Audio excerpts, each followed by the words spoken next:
তো hero Glamour x এর মধ্যে একটা নতুন টেকনোলজি নিয়েছে, সেটা হচ্ছে এরা টেকনোলজি।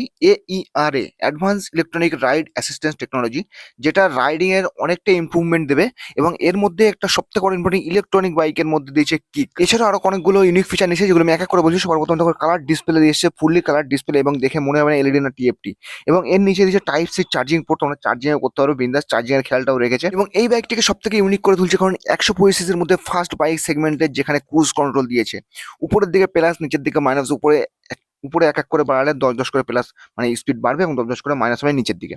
এছাড়াও আরো দিয়েছে, যেখানে নিচে মানে অনেক বাইকের নিচে যে কন্ট্রোলটা থাকে ডিসপ্লেতে, সেই ডিসপ্লের কন্ট্রোলটা দিয়েছে সাইডের সুইচের কাছেই, যেটার জন্য আরো বেশি ইউনিক হয়ে যাচ্ছে এই বাইকটা। এবং তিনটে মোড দিয়েছে বাইকের। একটা হচ্ছে এখন রাইড মোড, এবং পাওয়ার মোড, এবং ইকো মোডে। তিনটে মোড। এবং এই ইকো মোডের মধ্যে একটা স্পেশাল জিনিস, সেটা হচ্ছে ইকো মোডে যদি বাইক থাকে তাহলে ফিউল এফিসিয়েন্সিটা খুবই কম এবং মাইলেজটা খুবই বেশি দেবে।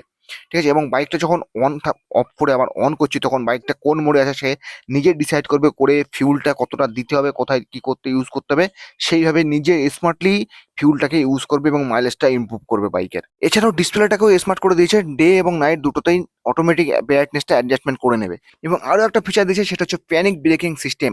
যখন তুমি ইমিডিয়েট ব্রেক মারবে, হুট করে ব্রেক মারবে, তখনই ইন্ডিকেট করবে যে প্যানিক ব্রেকিং সিস্টেমটা অ্যাক্টিভ হয়েছে এবং অ্যালার্ট দেবে তোমাকে।